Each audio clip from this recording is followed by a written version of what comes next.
Hello and a warm welcome back to the channel of Motorbike Nonsense. I'm in my cow bag because today I'm at a Ducati UK track day here at Silverstone. I've got one mission today, and that is to revisit an old flame, the Hypermotard 950 SP, because when I owned one, I only ever took it on the road. I never thought, oh, I'm going to take this on the track and see how it fares. So I've come to one of the fastest tracks in the UK, probably the least appropriate for a Hypermotard, to see if I can have fun in a couple of sessions. So it's going to be a short one, give some impressions of the bike and try and overtake some people on it. Let's go.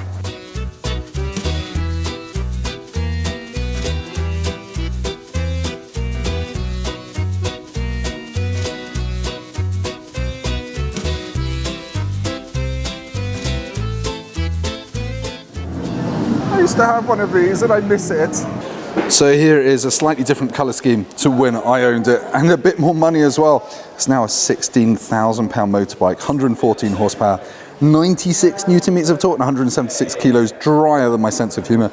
Obviously, it's a very tall bike, 35-inch seat height, Erlin suspension. It doesn't get the Stylema brakes that the Monster SP gets, but it's on proper rubber. It's the track version of the Hypermotard, but obviously out there it's a big, wide, scary track. So I don't know if I'm going to fill out my depth, but hopefully I'll be able to have some fun. So let's hit the track, warm up, and see if we can have some fun on a Hypermotard. So as you're going to see, this session started out pretty busy. There was lots and lots of traffic, but for me, as a novice, that gave me opportunities to practice my overtaking. Now, I quickly realised that out of corners, the Hypermotard drives really, really hard, and you could carry loads of lean angle. I never really ran out of ground clearance, but admittedly, again, I am a novice. It was really strong on the brakes, and because you were never going that fast, you always felt as if you could jam the anchors on really late, later than everyone else, and still make the corner. So yes, I can't remember the names of the corners, but that guy's gone behind me, so I think that's good. Then onto the straight here, this is where the Hypermotard's going to lose out. You're going to see people come barreling past me on the Street Fighter V4s. They've got about 100 horsepower more than me, so there's not much you can really do here. Oh no, no one comes past me, I forgot. I haven't watched this footage in a while, but hey, look, I'm doing really well. So around here, again, you can just really put the Hyper where you want it to be at my level. There was no problems about running wide or anything like that. That's the speed differential between a V4 and a Hypermotard. It's ridiculous. It felt like I was going backwards at times. But again, on the brakes, I felt pretty confident. You could pull the lever really hard, get nice and slowed down. The only thing I would say is the suspension is quite soft at the front, could do with firming up, and that meant you had quite a lot of rebound in your face, a little bit of a wiggle there over the bump. And this guy on this V4 is on the brakes way earlier than I wanted to be, so did him there. We're going to have a little ding-dong now for the next couple of laps, I think. He comes past me, I go past him, and that's the story of the rest of this session, really. Letting the V4s just disappear on the straight and catching them again in the corners. So is he going to come past here? No. That's on a wide-angle GoPro and it still looks like a big difference, but again, he was just really early on the brakes. And I think part of the problem here is that most people are riding a Ducati V4. They don't get to properly open it up on the road, so when you get to a track, you're a bit terrified by how fast it goes when you're flat chat, and you end up braking earlier than you need to. Gone again, there we go, absolutely monstered me there. And then the next couple of corners, I'll catch him up, and hopefully we can carry on having a bit of a ding-dong. So by this point in the day, I was really trusting the Supercorsa SPs fitted to this bike, and I just felt great gassing it out of corners. I wasn't scared. I knew I had traction control backing me up, but I also only had about 115 horsepower, so I just felt great carrying corner speed around here, to be honest. Complete confidence. Round here, Bosch, goodbye, hello, next straight, and then this twisty nadgery bit here. Someone's going to tell me in the comments what it's actually called, because I just called it the twisty nadgery bit. This was kind of knee-down territory on the Hyper 950.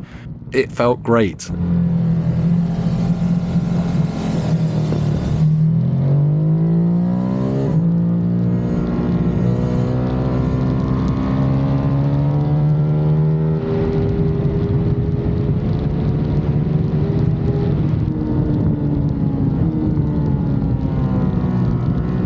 This is one area where I was getting more and more confident throughout the day, keeping a gear higher through all of this, not really slowing down an awful lot, other than to not cut in on anyone as they were turning in.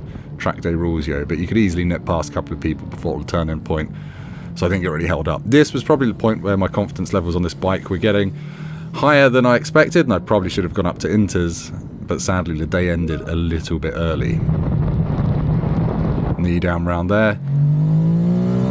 I felt good, the bike felt good, not really suited to Silverstone with its massive wide expanses and lots of long straights, but I still had a good time, and I think that's what really matters. So if you've got one of these bikes, don't be scared of annoying some Panigale V4 owners. Yeah, out onto the start-finish straight that we were using for the day, and you can just see the drive that I get there. I've got the confidence to use all the power because there's not loads and loads of it, and you could still nobble everyone on the brakes. That's Multistrada V2 just gone past there, same engine as this, a bit less power, and somehow less aerodynamic, despite the fact I'm just sitting up in the wind like a massive fat sail on a ship. And then out here, hard on the gas, around the outside, I was just having so much fun. And I think that's kind of really what the Hyper is all about. It is about having fun. I was never going to set any lap records, but that was my day. Let's swing back to me for a conclusion once I found my pit box. I'd do a bit of dithering here.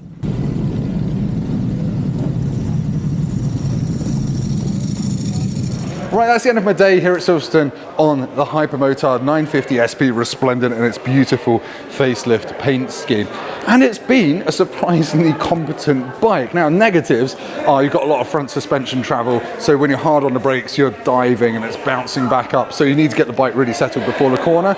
And also, you start dragging your toes quite early on. But you can hang off, get your knee down, and out-corner quite a lot of more serious machines if you're committed enough. But the thing is, you're not going stupidly fast by the end of the straight. So people on Street Fighter V4s, they're accelerating harder than you, a lot harder, but they're also scaring themselves on the brakes, whereas I'm not getting scared with 115 horsepower. So I just outbrake them, dump it on its side, then go through the S's and all that kind of stuff way faster than just get on the gas hard and early as well.